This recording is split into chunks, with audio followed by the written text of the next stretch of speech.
Hi hello வணக்கம். Chef Logan, Pondicherry, Bahour விவசாயி. இன்றைக்கி 40வது நாள், நாற்று விட்டு 40வது நாள். நாற்று நட்டு கிட்டத்தட்ட ஒரு வாரம் ஆச்சு. காலையில் கொஞ்ச நேரம் இங்கே நான் கொல்லியில் ஸ்பெண்ட் பண்ணிட்டு போகிறதெல்லாம் எனக்கு சந்தோஷத்தை கொடுக்கும். நிறைய பேர் கேட்குற கேள்வி என்னென்னா, நீங்கள் ஷெஃப் இருந்துட்டு இந்த வேலையை எப்படி பார்க்குறீங்க அப்படின்னு. எனக்கு சின்ன வயசுலேருந்தே எங்கள் அப்பா கூட நான் விவசாயம் பண்ணிகிட்ருக்கேன். ஷெஃபாக ஒரு 22 வருஷமாக இருக்கேன். அமெரிக்கா, பிரிட்டன் அந்த மாதிரி நாடுகளில் வேலை செஞ்சுருக்கேன். இருந்தாலும் எனக்கு காலையில் இந்த நேரத்தில் கொஞ்சம் நேரம் டைம் ஸ்பெண்ட் பண்ணி வேலை செஞ்சுட்டு போகிறதுல தான் எனக்கு மனசு திருப்தி. ஏன் அப்படின்னு கேட்கும்போது, இதில் கிடைக்கிற உங்களுக்கு திருப்தி என்ன தான் கடுமையான வேலையாக இருந்தாலும், மோசமான சூழ்நிலை இருந்தாலும், இதில் கிடைக்கிற திருப்தி உங்களுக்கு வேறு இதில் கிடைக்க. ஏன்னா உங்களை யாருமே கேள்வி கேட்க முடியாது.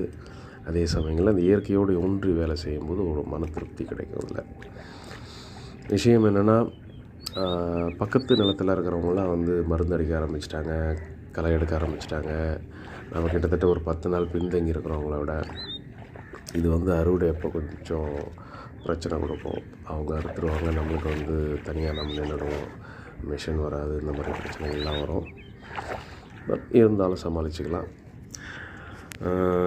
லக்கிலி ஒரு வாரமாக மழை இல்லை, அதுவே பெரிய நல்ல விஷயம். மழை பெஞ்சிருந்தால் அந்த நாற்றெல்லாம் நசுங்கி வீணாக போயிருக்கும். நமக்கு இன்னும் ரொம்ப கஷ்டமாக இருந்திருக்கும். இயற்கை நம்மளுக்கு ஓரளவுக்கு உதவி பண்ணியிருக்கு. நல்லவங்களுக்கு எப்பயுமே இயற்கை சப்போர்ட்டாக இருக்குன்றது இது ஒரு மிகப்பெரிய உதாரணம். ஏன் ஒரு வாரமாக அந்த பக்கம் வர முடியல என்னன்னு கேட்டிங்கன்னா, நான் வேலை செய்கிற ஹோட்டலில் என்னோடய ஹெட் ஷெஃப் ரிசைன் பண்ணிட்டார். ஸோ அதனால் நான் காலையில் 8 மணிக்கெலாம் அங்கே ரிப்போர்ட் பண்ணணும். 7 மணிக்கு வீட்டிலேருந்து கிளம்புனா 8 மணிக்கு நான் அங்கே ரிப்போர்ட் பண்ணிவிட்டு, ஆல்மோஸ்ட் க்ளோசிங்கில் தான் நான் வர முடியும். க்ளோசிங்னால் 11:30 12 ஆகிடும். நான் வீட்டு படுக்கிறதுக்கு மணி 1 ஆகிடும். திரும்ப காலையில் மறுபடியும் 7 மணிக்கு எழுந்துச்சி திரும்ப போடும். அந்த மாதிரி கண்டினியூஸாக ஒரு 5 days டியூட்டி பார்க்க வேண்டியதாக போயிடுச்சு நான். அதனால் இந்த பக்கம் கொல்லி பக்கம் வர முடியல. அதே சமயங்களில் கொல்லிக்கு பக்கத்து இடத்துல ஒரு ஒயர் கம்பி அறுந்து கீழே வந்துச்சு. அதை கொஞ்சம் ஃபோன் பண்ணியே நம்ம எல்லாத்தையும் சரி பண்ணிவிட்டு டியூட்டியில் இருக்கும்போதே. லக்கிலி நமக்கு இந்த ஆன்லைன் சோஷியல் மீடியா, ஃபோன் டெக்னாலஜினால் இதெல்லாம் கொஞ்சம் சாத்தியம்.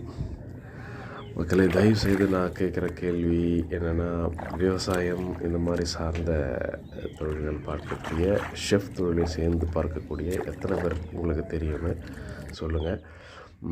வீடியோ ஃபுல்லாக பாருங்கள். தயவுசெய்து எனக்கு சப்போர்ட் பண்ணுங்கள். யாருமே பெருசாக சப்ஸ்கிரைப் இல்லை, லைக்கோ பண்ணுறதில்ல.